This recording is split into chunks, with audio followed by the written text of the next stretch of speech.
প্রতিদিন সকালবেলা মেথি ভেজা পানি পান করলে কি ডায়াবেটিস নিয়ন্ত্রণ, ওজন নিয়ন্ত্রণ এবং হজমের সমস্যা ভালো হয়? নাকি শুধুমাত্র এটা একটা প্রচলিত ধারণা? তো আজকে আমি যে বিষয়টা নিয়ে আলোচনা করব সেটা হচ্ছে মেথি ভেজা পানি পান করলে বৈজ্ঞানিকভাবে প্রমাণিত কি কি উপকার পাওয়া যায় এবং এটা কিভাবে সঠিকভাবে পান করলে আপনার উপকার হতে পারে, এই বিষয়টা নিয়ে আমি আলোচনা করব। আমি আপনাদের সাথে আছি ডক্টর এমদাদুল হক।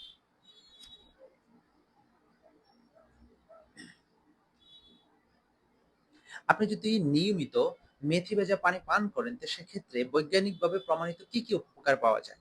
এক নম্বর উপকার হচ্ছে রক্তে শর্করার পরিমাণ নিয়ন্ত্রণ করে। এই মেথির মধ্যে রয়েছে সলিউবল কিছু ফাইবার। এই ফাইবার গ্লুকোজ এর রেসপন্সটা কমাতে হেল্প করে থাকে এবং এ সকল ফাইবার খাদ্য পরিপাকে ভালো একটা ভূমিকা পালন করে থাকে। মেথি ভেজা পানি হজমে সহায়তা করে থাকে, কারণ এই মেথি ভেজা পানির মধ্যে রয়েছে পর্যাপ্ত পরিমাণে ফাইবার। এ সকল ফাইবার আমাদের পেটের স্বাভাবিক বাউল মুভমেন্ট বজায় রাখতে হেল্প করে থাকে, ফলশ্রুতিতে খাবার হজম প্রক্রিয়ায় সাহায্য করে থাকে। অনেকেই ওজন নিয়ন্ত্রণের ক্ষেত্রে ওজন কমাতে এই মেথি ভেজা পানি পান করে থাকে। তবে গবেষণা বলা হয়েছে যে কেউ যদি নিয়মিত মেথি ভেজা পানি পান করে তো সেক্ষেত্রে তার ক্ষুধার যে প্রবণতা এটা কমে যায়। ক্ষুধার প্রবণতা কমে গেলে তার পেট ভরা ভরা থাকে এবং ওজন নিয়ন্ত্রণের ক্ষেত্রে এটা একটা ভূমিকা পালন করে থাকে। গবেষণায় বলা হয়েছে যে এই মেথি ভেজা পানিতে অর্থাৎ মেথিতে যে প্রোটিন, তারপর আয়রন এবং কিছু বায়ো অ্যাক্টিভ উপাদান রয়েছে, যেগুলো আমাদের শরীরের বিভিন্ন ধরনের ফাংশনের ক্ষেত্রে, কাজের ক্ষেত্রে ভালো একটা উপকার করে থাকে। তাই আপনি যদি রেগুলার মেথি ভেজা পানি পান করে থাকেন তো সেক্ষেত্রে আপনার শরীরে বিভিন্ন ধরনের উপকার হতে পারে। এখন এই মেথি ভেজা পানি পান করার নিয়মটা কি, কিভাবে আপনি বানাবেন? প্রথমে আপনাকে যেটা করতে হবে, আধা চামচ অথবা এক চামচ মেথি নিতে হবে।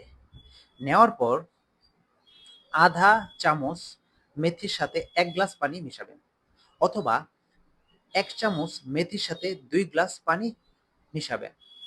আপনি যদি সন্ধ্যার সময় বা রাতে ভিজিয়ে রাখেন তাহলে সকালবেলা আপনি খালি পেটে এটা খেতে পারবেন। অর্থাৎ আপনাকে অবশ্যই 10 থেকে 12 ঘন্টা ভিজিয়ে রাখতে হবে। এতে যে কালারটা চলে আসবে, এই কালারের যে পানিটা এটা আপনি ছেঁকে খেয়ে ফেলবেন। আপনি যদি নিয়মিতভাবে এই পানি পান করতে পারেন তো সেক্ষেত্রে আমি যে যে উপকারের কথা বললাম এ সকল উপকার আপনি পেতে পারেন।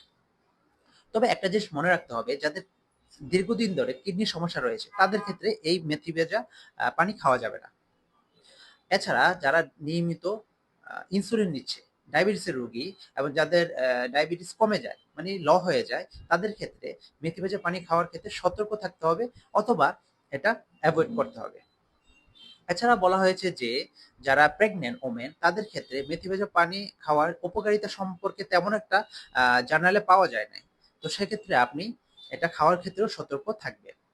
তাই সবশেষে আমি যেটা বলবো সেটা হচ্ছে মেথি ভেজা পানি পান করার অনেক উপকারিতা রয়েছে, তবে কিছু কিছু রোগের ক্ষেত্রে এই পানিটা খাওয়ার ক্ষেত্রে সতর্ক থাকতে হবে। যেমন যাদের ডায়াবেটিস নিয়মিত কমে যাচ্ছে, বারবার কমে যাচ্ছে, ইনসুলিন নিচ্ছে, তাদের ক্ষেত্রে সতর্ক থাকতে হবে। তারপর যে প্রেগনেন্ট ওমেন তাদের ক্ষেত্রে সতর্ক থাকতে হবে। আশা করি ভিডিওটা আপনাদের ভালো লেগেছে। যদি ভিডিওটা ভালো লেগে থাকে তাহলে আমার এই চ্যানেলটাকে সাবস্ক্রাইব করে দেবেন, যাতে পরবর্তীতে কোনো ভিডিও দিলে আপনি সহজেই প্রথমে দেখতে পারেন। ধন্যবাদ।